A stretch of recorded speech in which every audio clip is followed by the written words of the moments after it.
Halo dan selamat datang kembali. Oke, hari ini saya mau ajak Anda melakukan sesuatu yang agak aneh nih. Oh, apa tuh? Coba bayangin, di otak Anda itu ada sebuah file. Judulnya, Veganisme adalah Diet. Oke, kebayang. Nah, sekarang tolong seret file itu, buang ke keranjang sampah. Kita mulai dari nol. Wah, ini langsung mengubah cara pandang dari awal banget kan? Betul. Biasanya kan kalau kita dengar kata vegan, yang ada di kepala itu langsung, daftar makanan. Nggak boleh daging, nggak boleh susu, wah harus cek label, jangan-jangan ada madu. Tepat. Kita tuh mikirnya itu sebatas pilihan menu aja. Iya, daftar larangan. Tapi sumber-sumber yang kita gali hari ini, terutama dari tulisan Leslie Cross dari tahun 1950-an, itu pada dasarnya bilang, lupakan soal menu. Dia membingkai konsep ini bukan sebagai gaya hidup atau pola makan, Terus sebagai apa? sebagai sebuah doktrin emansipasi. Wow, kata emansipasi itu berat loh. Berat banget. Emansipasi itu kan soal pembebasan, soal kemerdekaan, dan ini yang bakal jadi inti pembahasan kita hari ini. Oke, Jadi ada konflik antara definisi asli yang sangat radikal dari tahun 1951 dengan revisi yang terjadi di tahun 1979. Nah, menurut sumber kita, revisi tahun 79 itu bukan sekedar ubah kata-kata, tapi justru merusak seluruh konsepnya. itu klaim yang berani banget ya. Makanya, misi kita hari ini adalah menelusuri konflik ideologi ini. Kita mulai dari tahun 1951. Leslie Cross menulis definisi yang jadi fondasinya. Dan yang menarik, dia sama sekali nggak pakai kata-kata kayak kesehatan atau nabati kan? Sama sekali. Dia nulis begini, kata veganisme berarti doktrin bahwa manusia harus hidup tanpa mengeksploitasi hewan. Titik. Kata doktrin itu sendiri, wah berat ya. Kedengarannya itu sangat politis. Hampir kayak, keyakinan religius. Benar kan? Anda kan nggak akan bilang doktrin diet keto. Aneh banget. Nggak akan. Dan pemilihan kata itu disengaja. Sumber kita bilang, sebuah doktrin itu berdiri di atas sebuah prinsip. Nah, ini konsep besar pertama nih. Bedanya prinsip dan praktek. Oke, ini penting. Penting banget karena di sini letak banyak kebingungan. Gampangnya gini, prinsip itu kebenaran fundamental yang Anda yakini, fondasi di dalam diri. Contohnya? Misalnya, prinsipnya adalah hewan bukanlah properti atau komoditas. Oke, itu keyakinan internalnya. Terus prakteknya? Nah, prakteknya itu semua tindakan logis yang ngikutin prinsip itu. Kalau Anda percaya hewan bukan properti, ya otomatis Anda nggak akan beli produk dari mereka. Masuk akal. Masalahnya, menurut sumber kita, kebanyakan orang justru mulainya dari praktek, bukan dari prinsip. Tunggu, bukannya itu wajar ya? Kebanyakan orang kan mulai dari tindakan nyata. Kayak, saya mau coba Senin tanpa daging. Gitu. Salahnya di mana? Niatnya sih nggak salah, tapi pendekatannya tuh punya kelemahan. Kalau Anda cuma berpegang pada daftar aturan, pikiran Anda tuh secara alami bakal nyari celah. Maksudnya? Anda jadi mulai bertanya, oke, daging nggak boleh, tapi madu gimana?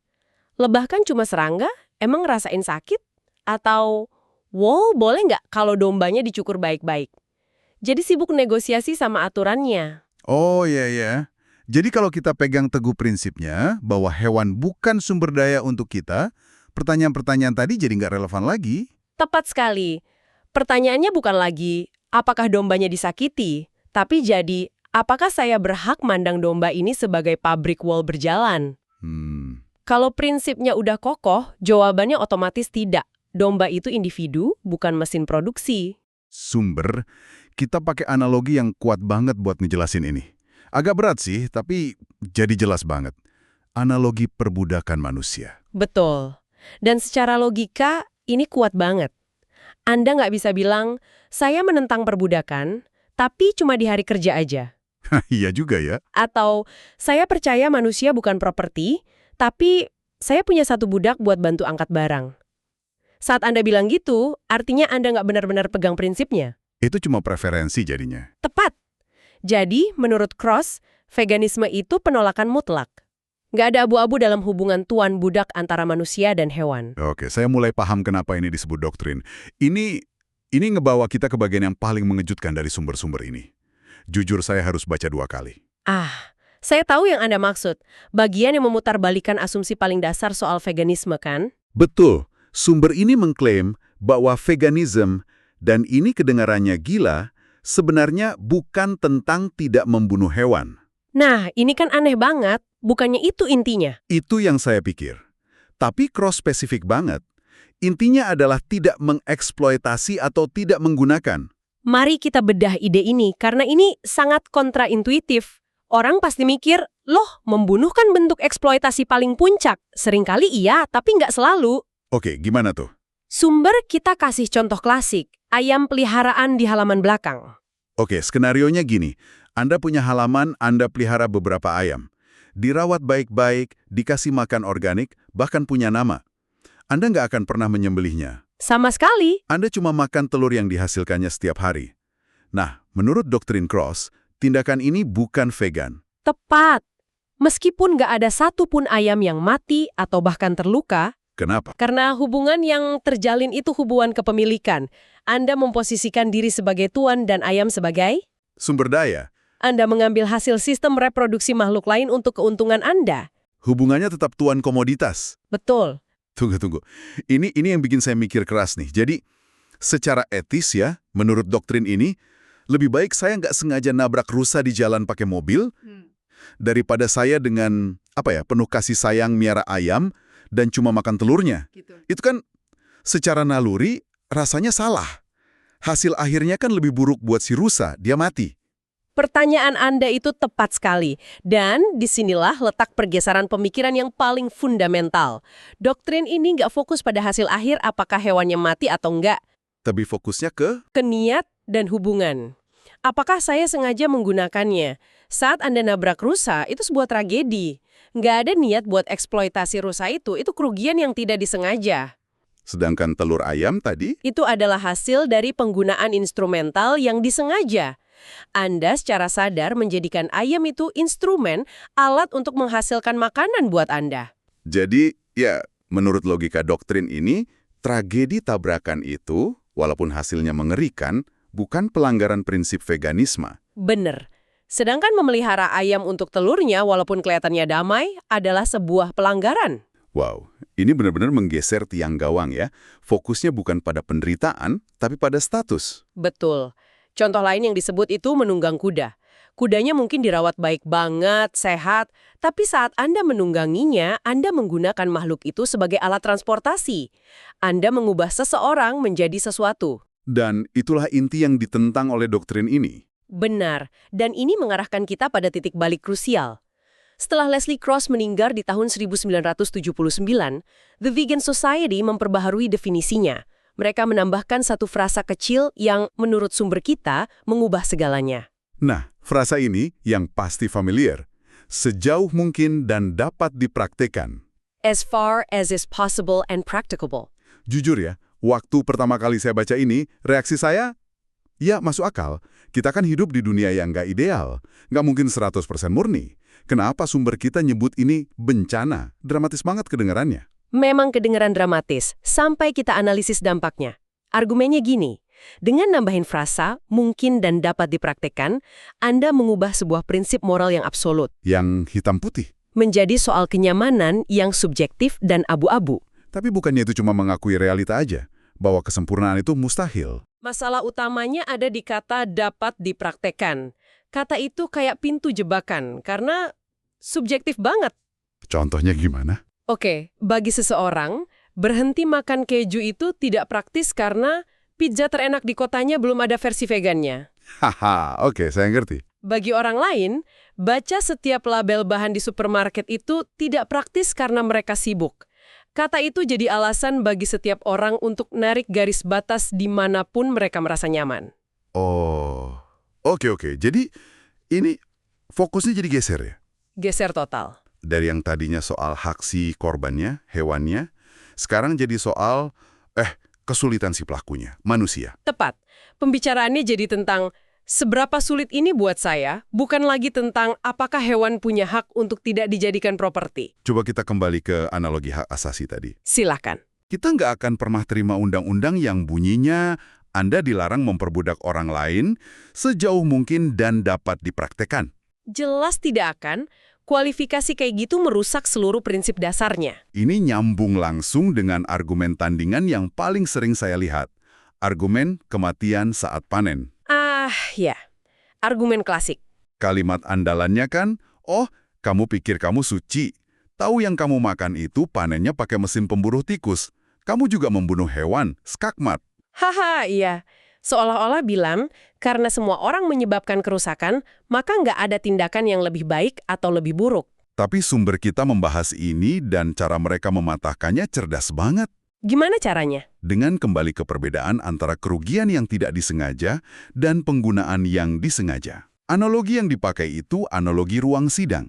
Oke, bayangin seorang pengacara bela pemilik budak. Dia argumen, yang mulia, kematian terjadi di mana-mana. Ada korban tabrakan mobil setiap hari. Karena kematian tak terhindarkan, maka klien saya seharusnya diizinkan tetap memiliki budaknya. Wow, kalau dibingkai kayak gitu, argumennya jadi kedengeran, konyol banget. Karena logikanya memang keliru. Fakta bahwa ada kerugian yang tak terhindarkan di dunia, kayak tikus di ladang, nggak serta-merta ngasih kita lisensi moral untuk secara sengaja melakukan penggunaan instrumental terhadap makhluk lain. Keduanya dua kategori moral yang beda total. Tepat. Perbedaan ini juga bikin garis batas antara istilah vegan dan plant-based jadi tajam banget ya. Oh, sangat tegas. Seseorang yang pola makannya 100% nabati demi kesehatan jantung misalnya. Oke, motivasinya diri sendiri. Betul. Dia nggak makan daging karena takut kolesterol, tapi dia santai aja pakai sabuk kulit. Menurut doktrin Cross, orang ini sama sekali bukan vegan. Dia cuma lagi diet. Prinsipnya belum bergeser, dia masih mandang hewan sebagai komoditas. Dan ini nyambung ke bagian terakhir yang sangat strategis. Sumber kita bilang, perubahan definisi di tahun 1979 itu nggak cuma mengaburkan filosofinya, tapi juga secara taktis menyabotase keberhasilan gerakan itu sendiri. Loh, gimana bisa? Bukannya dengan bikin definisi lebih fleksibel, harusnya lebih banyak orang yang gabung? Nah, disinilah muncul teori titik kritis atau tipping point theory. Ini menarik banget. Kita mungkin mikir, buat mengubah masyarakat, kita butuh dukungan mayoritas 51%. Serius? Saya kira harus begitu. Ternyata enggak. Banyak penelitian nunjukin perubahan sosial itu seringkali digerakkan oleh minoritas yang sangat berkomitmen dan konsisten. Berapa persen? Angkanya sekitar 10% sampai 25%. Kalau Anda bisa dapatkan katakanlah 15% populasi yang teguh megang sebuah prinsip tanpa kompromi, sisa budaya akan mulai ngikutin. Tapi ada syaratnya. Syaratnya, minoritas itu harus tak tergoyahkan. Mereka harus solid. Nah, disinilah masalah dari frasa mungkin dan dapat dipraktekkan. Frasa itu bikin gerakan jadi goyah. Karena jadi banyak versi. Tepat. Menciptakan jutaan versi veganisme tergantung kepraktisan masing-masing. Anda kehilangan inti solid yang diperlukan untuk menggeser norma sosial. Jadi, dengan melunakkan definisi, buat narik lebih banyak orang, Mereka justru mengorbankan kualitas keyakinan demi kuantitas anggota. Gerakannya jadi lemah dari dalam. itulah inti kritiknya. Jalan ke depan, menurut sumber ini, bukanlah dengan mengajak semua orang ikut Meatless Monday, tapi dengan membangun 10-15% populasi yang benar-benar menghayati doktrin ini. Jujur, setelah obrolan ini, cara saya mandang pertanyaan, susah nggak sih jadi vegan? Jadi beda banget. Gimana tuh? Kalau kita lihatnya sebagai diet, ya tentu aja susah. Terasa kayak pengorbanan. Rasanya kayak, aduh, saya pengen banget keju itu tapi nggak boleh. Tapi kalau Anda lihatnya sebagai doktrin, itu bukan lagi pengorbanan. Sama kayak Anda nggak merasa kehilangan karena Anda nggak diizinkan punya budak. Bener juga. Begitu identitas Anda bergeser, dari melihat hewan sebagai produk jadi individu, praktiknya akan ngikutin secara alami. Ini benar-benar mindahin seluruh percakapan. Dari yang tadinya soal, apa yang saya makan hari ini? Jadi pertanyaan yang jauh lebih dalam. Siapakah saya dan siapakah mereka dalam pandangan saya? Apakah mereka sesuatu atau seseorang? Itulah satu-satunya pertanyaan yang penting menurut doktrin asli ini. Wah, pembahasan yang jauh lebih dalam daripada sekedar resep tahu. Tapi sebagai penutup, saya mau ajak Anda merenung sebentar. Coba deh, perhatikin dalam hidup Anda. Di mana lagi benturan antara prinsip yang Anda yakini dan praktik yang kadang harus kompromi ini muncul. Ini pertanyaan yang dampaknya jauh melampaui isi piring makan kita. Terima kasih sudah menyimak. Sampai jumpa di pembahasan berikutnya.